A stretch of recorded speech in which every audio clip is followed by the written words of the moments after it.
Move to agenda item 5. This is a presentation of legislation update by Warren Hardy of Hardy Consulting Group. Mr. Barton, do you want to introduce, or are you just going to let Mr. Hardy go? Well, Mr. Mayor, Warren Hardy is our legislative lobbyist. He took over the job that was capably handled by Randy Robinson for many years, and he has a brief report to give you. I believe it's his intention to come before the council on a quarterly basis and provide an update. So with that, Mr. Hardy, the floor is yours.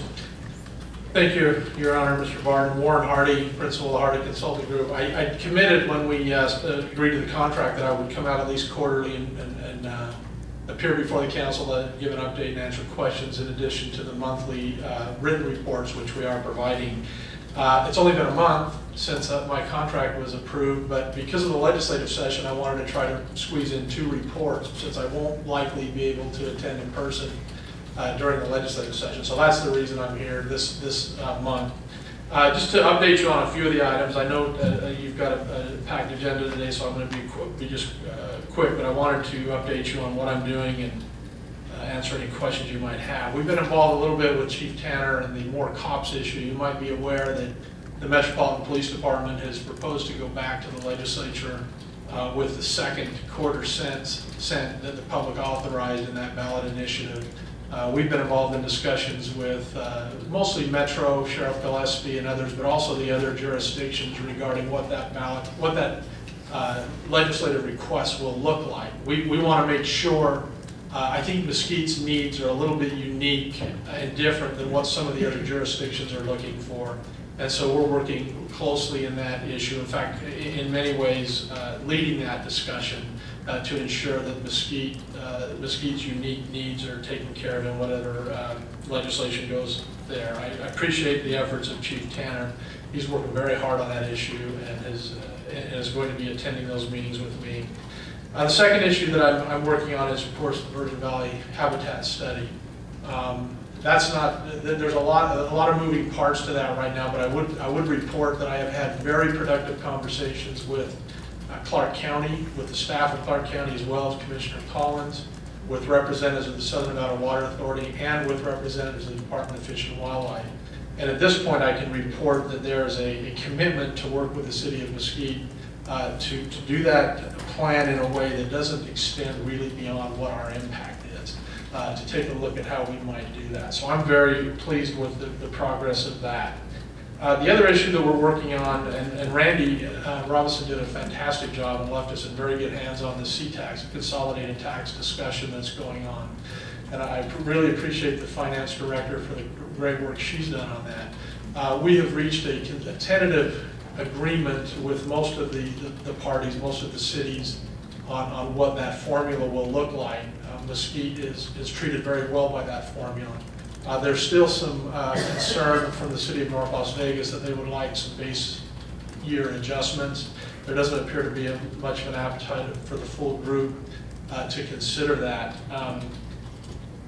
The City Finance Director and I are going to meet with a consultant from the C-Tax Committee just to check some assumptions and make sure, because there's really 2 issues for Mesquite. The formula, which impacts everybody, and then the fact that Mesquite population was undercounted. So those are the 2 main issues we've been working on, and the city undercount issue seems to be resolved. We have got consensus from the rest of the group to help us address that issue going forward. And in fact, recently the Nevada Association of Counties has agreed to pursue legislation to help Mesquite deal with that undercount issue. And we feel comfortable that that's going to be resolved going forward. But again, the City Finance Director and I are going to meet individually with the consultant to make sure that those assumptions are correct. And again, I can't overstate my appreciation to the Finance Director, who has a really good grasp of this issue. And of course, before we agree to any final formula, we'll be coming back for a full presentation to the council, so you fully understand where we're headed with that.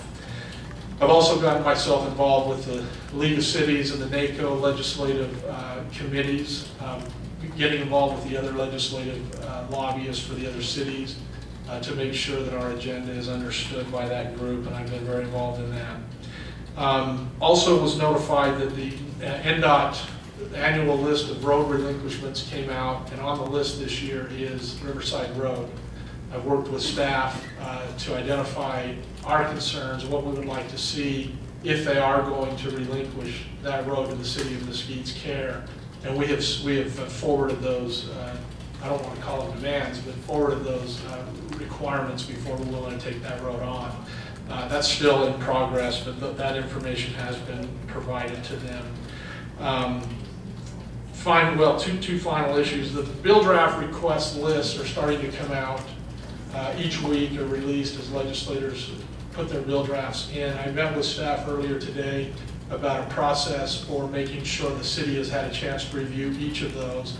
And we're setting up an internal program where the bill drafts that impact the city of Mesquite will be directed to the various department heads for comments, to get back to me for what our position is going to be, so that we can represent it when those bills come up at Carson City. I'm certainly happy to provide those bill drafts to any council member, any staff member that would like them independently to review. Finally, the final issue I've been involved with in the last 30 days is the fact that Mesquite is in danger of losing its federal rural designation. I've met with Congressman Heck's office, and I've met with Congressman Heck personally, as well as having conversations with our federal lobbyists to try to get our arms around what the impact of that might be. Currently, it looks like there's two potential impacts for us losing our federal rural designation. The first would be, and I think would specifically impact us, and that is on the federal mortgage loan programs. That is potentially a detrimental impact. The other one would be regarding our rural designation for the hospital, which would potentially jeopardize some funds. However, on that one, the most recent information is that we will still be eligible for those funds independent of our rural designation because of the proximity to the next regional hospital, which is outside of the limit. In other words, it has a potential impact Boulder City because the next major facility is just miles away. For us, it's in St. George. So the latest thinking is that we're going to be okay there. Nevertheless, I've worked with Congressman Heck, and he has drafted a letter to congressional leadership asking them to grandfather in the rural designation for Mesquite so we don't have any impact on any of those issues. So with that, those are the issues I've been working on in the last 30 days, and with that, I'll open it to questions. Any councilman, any questions for Mr. Hardy? Councilman Ramson. No question. Thank you for your report. I'd like to get a copy of those the legislative items that come up. Absolutely. That list is ongoing, and I will be sending it out probably every 2 weeks. Yeah, and probably speak for the rest of us. I mean, I think that's important. Thanks. Councilman Hagan. Thanks for the report. I too would like a copy of those. One question on tonight's agenda, we're discussing the election of all board members of the Bridge Valley Water District. Don't know how it's going to go, but just for your opinion, if it goes the way that I think it'll go, the citizens want to elect everybody on the board, no appointees. Can you give us how the legislature will look at that? Yeah, I can't. As a matter of fact, I can't, because as chairman, when I was chairman, formerly chairman of the Senate Government Affairs Committee, I kind of set up the procedure for that, which has subsequently been followed by other chairs of the Senate Government and Assembly Government Affairs Committee. It was always my position and requirement, really, that if there's going to be a charter change of that kind, that there be a charter commission or a significant effort to outreach to the public to get their input. The second thing we have always required is that there be, it doesn't need to be a unanimous vote of the impacted elected bodies, but it needs to be a positive vote. And so I think those will be the two requirements that the legislature will have. That there be significant public outreach and input, and that there be a positive vote of the public bodies involved. I have spoken with some of our legislative delegation about that. I have also had a bill draft reserved in the event that we want to go forward with, the Water District wants to go forward with that change.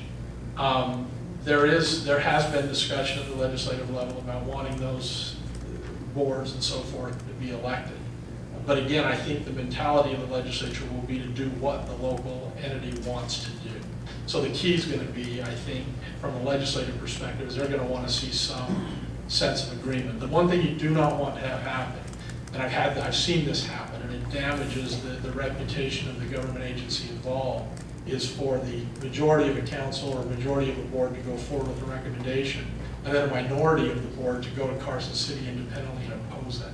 The legislature does not want to get in the middle of those fights.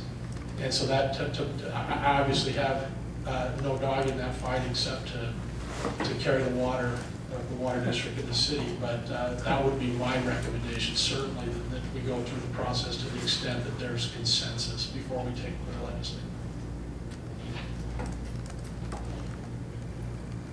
Any further questions? Seeing none, thank you very much, Mr. Mayor.